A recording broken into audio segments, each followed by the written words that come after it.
So I just saw Ant-Man 3 and it went exactly like I expected it to go. The thing is, this movie is extremely boring. I would call this the best Ant-Man movie by far, but that's not a big compliment. This one is only like 5 or 10% better, but it's still not very good. So basically, I will just talk about what I liked and didn't like, and then I will get to spoilers later on. I'll let you guys know when I get to it. One of the best things in this movie is Kang. Kang is by far the best part of this movie, and the performance by Jonathan Majors is actually perfect. In fact, he's one of the best villains that we've ever gotten so far. And I will talk about him when we get to the spoiler part, so I'll just go ahead and move on. Another thing that I did like was the humor. The humor is a lot better in this movie than in the other two. There were a lot of good jokes that made me laugh, and honestly, if I watched it again, I'd probably laugh again. And while some of the story is not very good, I did like the opening and the ending. Basically, in the opening, everyone knows who Scott is, and they basically all applaud him whenever he walks by them. He gets recognized very, very easily, and he basically absorbs it. And because of this, he gets a little into it. He likes that he doesn't have to pay for certain stuff, and he likes that he gets applauded by children and stuff. He even has merchandise made after him, and he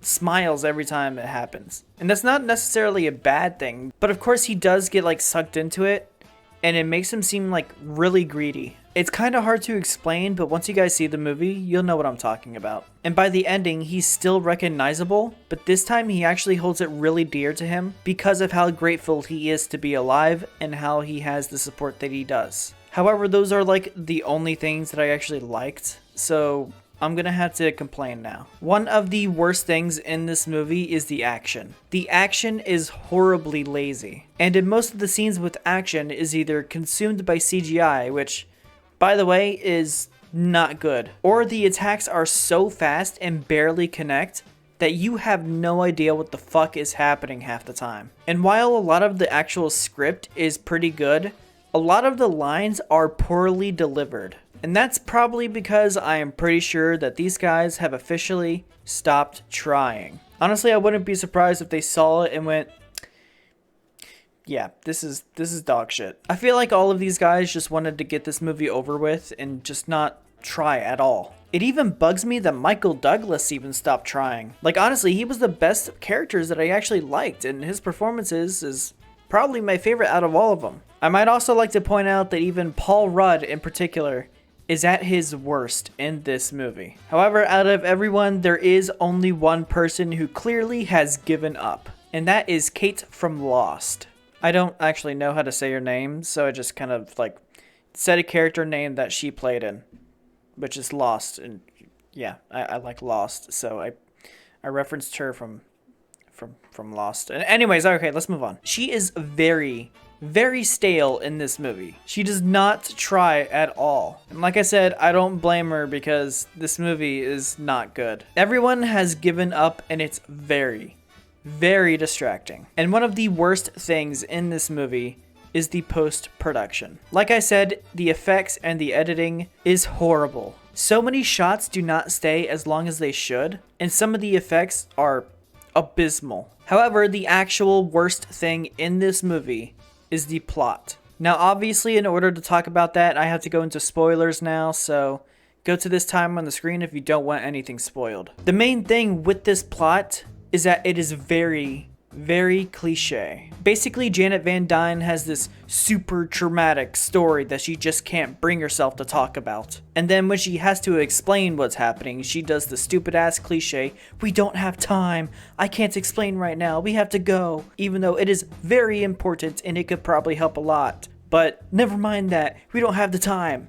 And then after that, you fucking walk very slowly to the next scenes. Also, the invention that Cassie builds is very dumb for 3 reasons. The first is because of Hank. Hank basically dropped all of his IQ points from the last movie and does not question the possible consequences of this new invention. In the first movie, Hank did not call the Avengers for their help because of the suit. And in the second movie, he had to kidnap Scott and replace him with an ant to prevent him from going to jail. But in this movie, you're now telling me that he builds this invention without any safety precautions or questions. This is very, very stupid, and I don't know why he's not intelligent in this movie. And the second reason is because of Janet.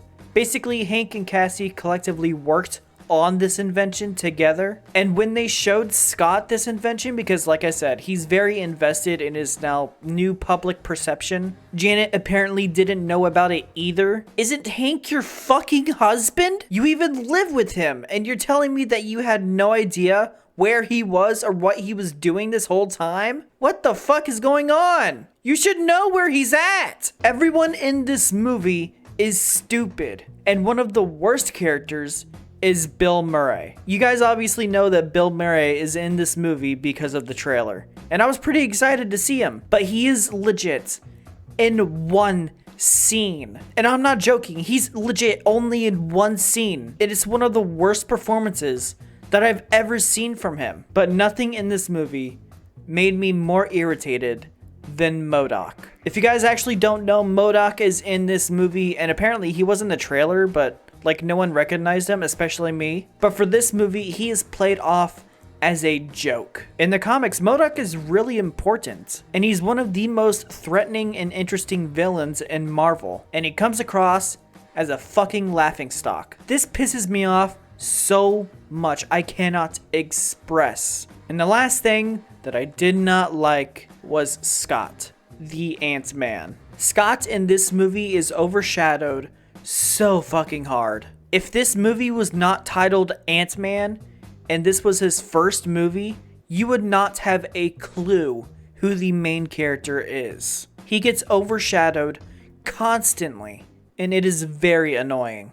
So like I said, Ant-Man 3 was just a very middle of the road kind of movie. With Phase 4 not being so good, I was really hoping that this Ant-Man film was actually gonna restore some faith in Marvel for me. But I guess it's safe to say that that failed. I thought it would have been nice to have at least one good Ant-Man movie, but I guess it doesn't matter what I want. Honestly, this movie was just kind of a big waste for me. So I'm gonna go ahead and give it a 5 out of 10.